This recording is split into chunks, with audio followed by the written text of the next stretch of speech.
ಗೀತಾ ಮಹಾತ್ಮೆ. ಯತೋ ಯತೋ ನಿಶ್ಚರತಿ ಮನಶ್ಚಂಚಲಮಸ್ಥಿರಂ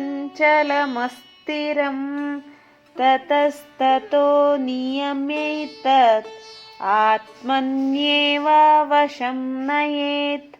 ಮನಸ್ಸಿನ ಚಂಚಲತೆಯ ಸ್ಥಿತಿ ಯೋಗದ ಸಮತ್ವದ ಸ್ಥಿತಿಯನ್ನು ಹೊಂದಲು ತನಗೆ ಸಾಧ್ಯವಾಗುತ್ತಿಲ್ಲ ಎನ್ನುವ ಅಸಹಾಯಕತೆಯನ್ನು ಅರ್ಜುನ ಪರಮಾತ್ಮನಲ್ಲಿ ತೋಡಿಕೊಂಡಾಗ ಭಗವಂತ ಅಭ್ಯಾಸ ಮತ್ತು ವೈರಾಗ್ಯದಿಂದ ಚಿತ್ತದ ಸಮಸ್ಥಿತಿಯನ್ನು ಸಾಧಿಸಿ ತಾನು ಹೇಳಿದ ಬ್ರಹ್ಮಾನಂದವನ್ನು ಹೊಂದಲು ಸಾಧ್ಯ ಎನ್ನುವ ಭರವಸೆಯ ಮಾತನ್ನು ಹೇಳುತ್ತಾನೆ. ವೈರಾಗ್ಯಯುಕ್ತ ಜ್ಞಾನದ ಅಭ್ಯಾಸ ಪರಮಾತ್ಮನ ಸಾಯುಜ್ಯವನ್ನು ಕಾಣಲಿಕ್ಕೆ ಪ್ರಾಥಮಿಕ ಯೋಗದ ಒಂದು ಮಜಲು. ಪರಮಾತ್ಮನನ್ನು ಮನಸ್ಸೆಂಬ ದೇಗುಲದಲ್ಲಿ ಪ್ರತಿಷ್ಠಾಪಿಸುವುದಕ್ಕೆ ಸಾಧಕನಿಗೆ ಧ್ಯಾನ ಯೋಗದ ಸಿದ್ಧಿಯಾಗಬೇಕು.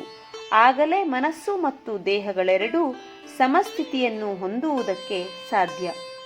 ಧ್ಯಾನ ಯೋಗದ ಮಜಲಿನಲ್ಲಿ ಪ್ರಾಣಾಯಾಮದ ಮೂಲಕ ನಾಡಿ ಶುದ್ಧಿ ಮಾಡಿಕೊಂಡು ಈ ಹಂತದಲ್ಲಿ ತರಂಗಗಳೋಪಾದಿಯಲ್ಲಿ ಬರುವ ಮಾನಸಿಕ ಚಾಂಚಲ್ಯದ ಸ್ಥಿತಿಯನ್ನು ಅನುಭವಿಸಬೇಕಾಗುತ್ತದೆ.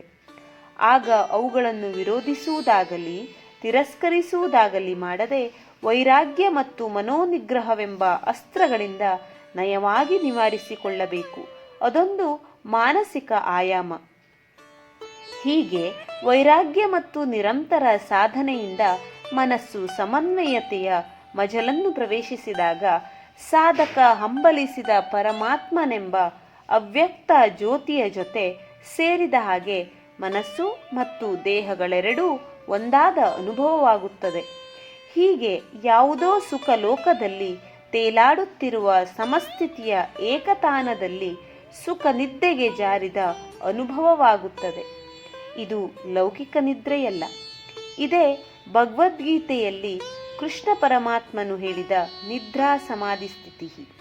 ಈ ಅಲೌಕಿಕ ನಿದ್ರಾ ಸ್ಥಿತಿಯೇ ಸಾಧಕ ಬಯಸಿದ ಯೋಗ ಸ್ಥಿತಿ.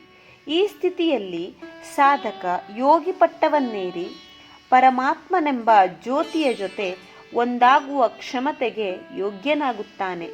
ಅಸಾಮಾನ್ಯ ಯೋಗಿಗಳು ಈ ಅವ್ಯಕ್ತ ಜ್ಯೋತಿಯಲ್ಲಿಯೇ ಲೀನವಾಗಿ ಬಿಡುತ್ತಾರೆ. ಇವರೇ ಪರಮಾತ್ಮನು ಹೇಳಿದ ಸ್ಥಿತಪ್ರಜ್ಞರು. ಧ್ಯಾನ ಯೋಗದ ಪಯಣದಲ್ಲಿ ಯೋಚನೆಗಳ ನಿರೀಕ್ಷಣೆ, ಸೃಷ್ಟಿ ಮತ್ತು ಅವುಗಳನ್ನು ನಿವಾರಿಸಿ ಮುನ್ನಡೆಯುವ ಕ್ರಿಯೆಗಳಿಂದಾಗುವ ಆನಂದ, ತೃಪ್ತಿಯ ಅವ್ಯಕ್ತ ಅನುಭವವನ್ನು ಭಾಷೆಯಲ್ಲಿ ವಿವರಿಸಲಿಕ್ಕೆ ಆಗದಷ್ಟು ಅಲೌಕಿಕ ಸುಖಾನುಭವವಾಗುತ್ತದೆ. ಹರಿ ಓಂ. ಶ್ರೀ ಕೃಷ್ಣಾರ್ಪಣಮಸ್ತು.